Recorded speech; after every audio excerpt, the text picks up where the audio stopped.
wabarakatuh. Waalaikumsalam warahmatullahi wabarakatuh. Mohon maaf Ibu kalau ganggu waktunya. Apa boleh jika kita meminta waktunya sebentar? Insya Allah boleh. Ya. Terima kasih sebelumnya Ibu. Perkenalkan, nama saya Kisha Eswari dan perkenalkan, nama saya Kirana Nurnaira. Di sini kami meminta waktunya karena saya ingin mencari informasi tentang manfaat diskusi bersama teman di kelas dengan cara mewawancarai Ibu. Apakah berdiskusi bersama teman dapat mempererat pertemanan?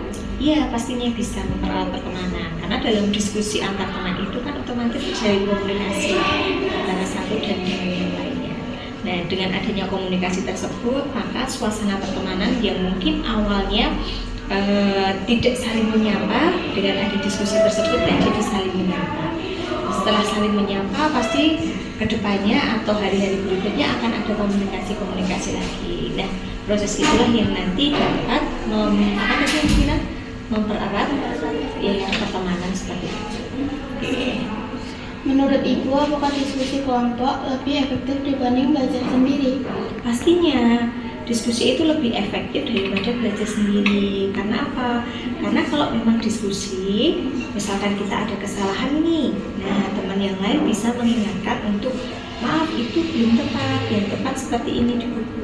Nah, otomatis kan istilahnya kita ada yang mengingatkan kesalahan kita, jadi kita lebih efektif mencari kebenaran tersebut. Gitu. Kemudian juga selain daripada belajar sendiri kan itu ada diskusi juga nanti manfaatnya selain daripada belajar sendiri itu adalah kita bisa menjalin silaturahmi atau komunikasi. Artinya kita bisa bersosial dengan teman yang lain. Kalau belajar sendiri kan ya udah kita individualis. Bagaimana sih pendapat Ibu tentang manfaat diskusi bersama teman di kelas? Kalau menurut Ibu banyak banget manfaatnya ya. Manfaat diskusi untuk dengan teman sekelas itu yang pertama adalah sebagai wadah sarana untuk kalian itu berpikir lebih kritis.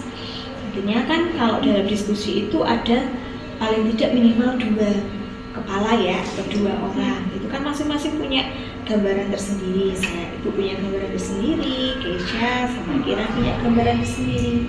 Nah, bagaimana menurut menurut Kira seperti apa? Nah, itu lebih melatih kita untuk berpikir lebih kritis mengenai hal-hal tertentu. Itu yang pertama. 1 atau berapa?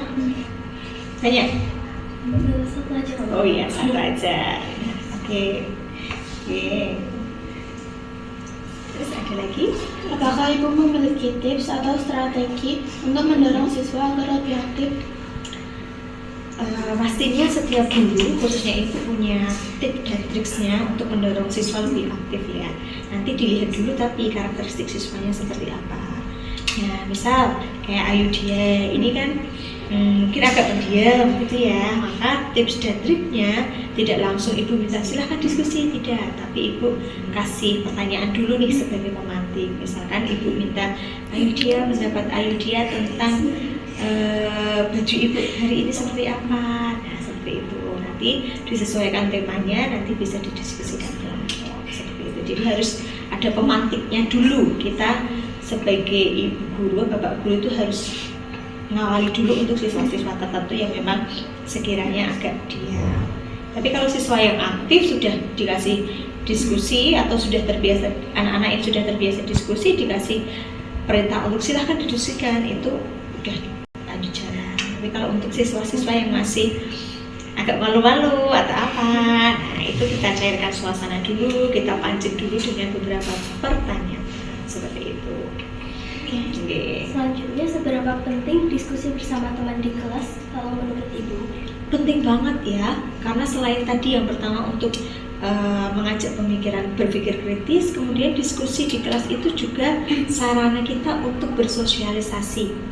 Ya, walaupun lingkupnya masih di kelas, tapi ketika kita sudah terbiasa bersosialisasi dengan teman lain atau orang lain, otomatis kebiasaan tersebut atau istilahnya pembelajaran manfaat dari diskusi tersebut kita akan gunakan di masyarakat nantinya. Nah, karena Karena di masyarakat tidak mungkin kita tidak melakukan diskusi ya. Pasti ada diskusi dengan penjual sayur atau apa, itu juga pasti ada diskusi untuk menawar dan lain-lain. Jadi biar kita bisa memaksimalkan diri sebagai manusia yang makhluk sosial, tapi dengan tutur kata bahasa yang baik. Caranya ya tadi dilatih dengan diskusi teman di kelas. Menurut pengalaman Ibu, bagaimana diskusi di kelas dapat mempengaruhi perkembangan siswa? Sangat berpengaruh ya. Menurut pengalaman Ibu, ketika anak itu diam, misalkan tidak suka diskusi atau belum pernah melakukan diskusi, ketika nanti dia di luar atau di masyarakat, itu juga dia akan menjadi pendiam. Padahal manusia itu adalah makhluk apa? Sosial yang harus berkomunikasi dengan orang lain. Endingnya apa? Banyak teman-teman kalian yang mungkin kalau tidak terbiasa berdiskusi atau mengeluarkan pendapat, nanti ketika punya masalah dia akan memendam sendiri, sakit sendiri. Terus banyak juga kasus-kasus yang memang dia depresi atau apa karena segala sesuatunya itu dipendam sendiri, tidak dibicarakan dengan yang lainnya. Nah, cara untuk bisa membicarakan dengan yang lainnya itu paling kecil, paling sederhana adalah diskusi. Diskusi yang paling mudah itu adalah dengan teman sejawat gitu. Kalau diskusi dengan orang yang lebih tua kayak bapak ibu guru kan kadang canggung.